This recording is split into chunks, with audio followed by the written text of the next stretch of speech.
अस्सलाम वालेकुम my dear students. आज का हमारा टॉपिक जो है वो रेजोल्यूशन ऑफ अ वेक्टर के पॉइंट ऑफ व्यू से एक नेक्स्ट फेज़ है।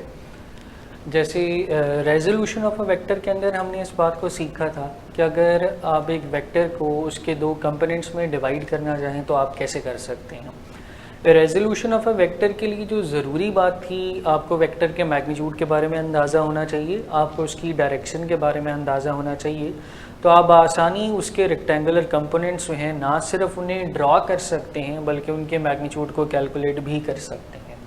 आज जो मेथड हम सीखने वाले हैं इसके मुताबिक ऐसा है कि अगर आपको एक वेक्टर के कंपोनेंट्स बता दिए जाएं और आपसे कहा जाए कि आप ओरिजिनल वेक्टर को फाइंड आउट करके बताइए कि वो वेक्टर क्या है, तो हम बआसानी इस मेथड को यूज़ करके ओरिजिनल वेक्टर को फाइंड आउट कर सकते हैं।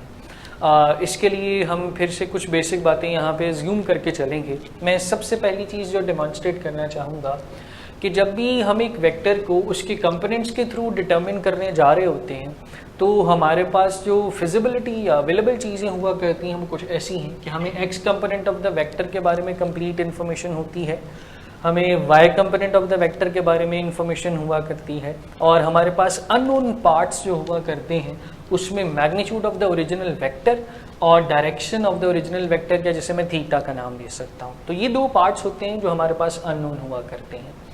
तो अगर आप मैग्नीट्यूड फाइंड आउट करना चाह रहे हैं तो आप कैसे डील करेंगे, और अगर डायरेक्शन फाइंड आउट करने वाले हैं तो आप किस तरीके से उसे फाइंड आउट कर सकते हैं वो देखिएगा।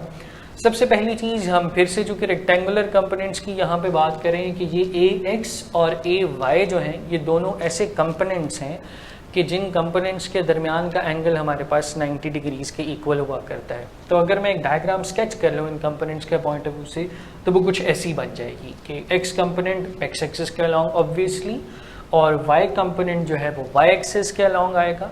और अगर ओरिजिनल वेक्टर की बात की जाए कि चूंकि वो रिजल्टेंट की तरह होगा तो उसकी टेल फर्स्ट वेक्टर या एक्स कंपोनेंट की टेल के साथ और उसका हेड जो है वो वाई कंपोनेंट की हेड के साथ मीट कर रहा होगा। तो इन दैट केस ये ओ बी पार्ट जो है हमारा रिजल्टेंट वेक्टर, हमारा ओरिजिनल वेक्टर एक्चुअली बिहेव कर रहा होगा। अब आती है बात, अगर आप इस O से लेके B तक के पार्ट की लेंथ को कैलकुलेट करना चाहें तो वो लेंथ आप कैसे कैलकुलेट कर सकते हैं। मैग्नीट्यूड हम कैलकुलेट करने जा रहे हैं। अब चूंकि मुझे मैग्नीट्यूड कैलकुलेट करना है इस पार्ट का, मैं फिर से वही बेसिक बात फिर से रिपीट करूँगा। हमने स्टार्ट में इस बात को सीखा ग्राफिकल रिप्रेजेंटेशन के अंदर के लेंथ ऑफ द लाइन जब हम अकॉर्डिंग टू स्केल ड्रॉ किया करते हैं तो वो मैग्नीट्यूड ऑफ द वेक्टर को रिप्रेजेंट करती है।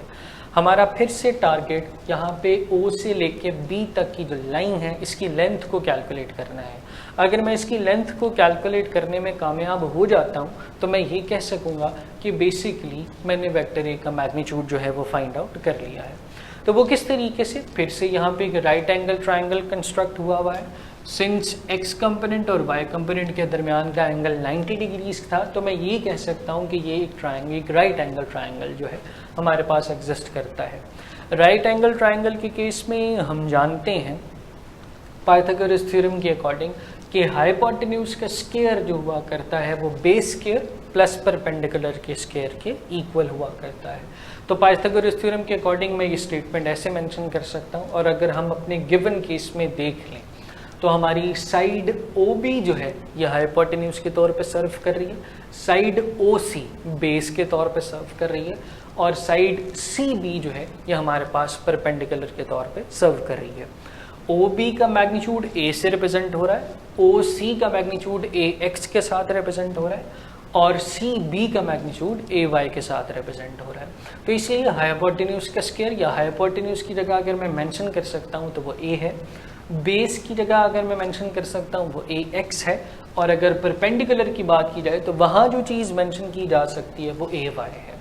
तो अगर आप मैग्नीट्यूड फाइंड आउट करना है, चूँकि हमें A फाइंड आउट करना है, आप स्क्वायर रूट ले लीजिए दोनों साइड के ऊपर। जैसे ही आप स्क्वायर रूट लेंगे तो A is equals to square root of AX का स्क्वायर प्लस AY का स्क्वायर। तो यहाँ से ये बात प्रूव हो जाती है कि अगर आपके पास एक वेक्टर के रेक्टेंगुलर कंपोनेंट्स अवेलेबल हों और आप उसका मैग्नीट्यूड फाइंड आउट करना चाहें, आप उसके x कंपोनेंट का स्क्वायर कीजिए, उसके y कंपोनेंट का स्क्वायर कीजिए, उनका सम ले लें और फाइनली स्क्वायर रूट ले लें, तो आप ओरिजिनल वेक्टर का मैग्नीट्यूड जो है वो फाइंड आउट कर सकते हैं। जहाँ तक ताल्लुक है डायरेक्शन का, तो सबसे पहली कंफ्यूजिंग बात ये यहाँ सामने आती है कि अगर मैं बेसिक ट्रिग्नोमेट्रिक रेशियोज के हिसाब से बात करूँ तो हमारे पास साइन के साथ भी थीटा आ रहा होता है, हमारे पास कॉज के साथ भी थीटा आ रहा होता है, हमारे पास टेंजेंट के साथ भी थीटा आ रहा होता है। तो यहाँ पे हम टेंजेंट को ही क्यों प्रेफर कर रहे होते हैं?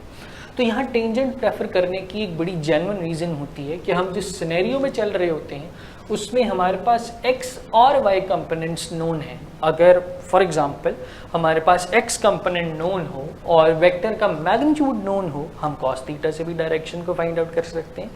अगर हमारे पास y कंपोनेंट नोन हो और वेक्टर का मैग्नीट्यूड नोन हो तो हम sin थीटा से भी कैलकुलेट कर सकते हैं।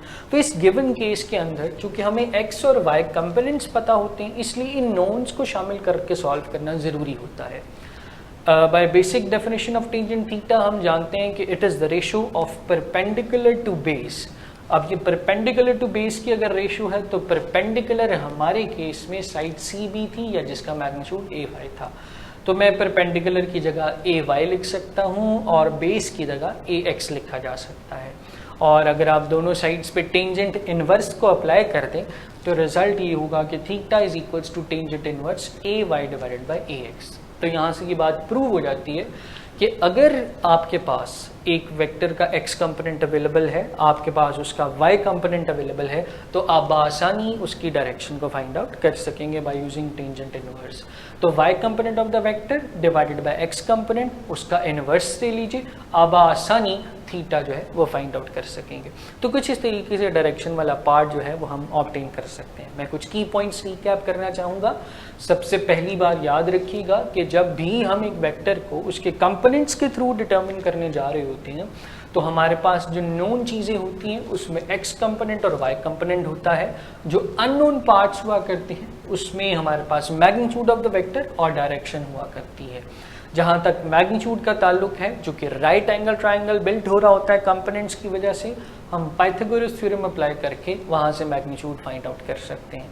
और जहाँ तक डायरेक्शन का ताल्लुक है वहाँ पे हम टेंजेंट थीटा को प्रेफर करते हैं, क्योंकि हमारे पास जो नोन पार्ट्स हैं हमें उन्हें शामिल करना होता है। अदरवाइज जैसे मैंने पहले कहा कि अगर हमें x कंपोनेंट और a के बारे में इंफॉर्मेशन हो तो हम cos थीटा से डायरेक्शन को भी फाइंड आउट कर सकते हैं। तो ये था आज का टॉपिक जिसमें हम बहुत आसानी के साथ एक वेक्टर को उसके कंपोनेंट से वापस ऑब्टेन कर सकते हैं। उम्मीद करता हूँ आपको लेक्चर पसंद आएगा। अल्लाह हाफिज़।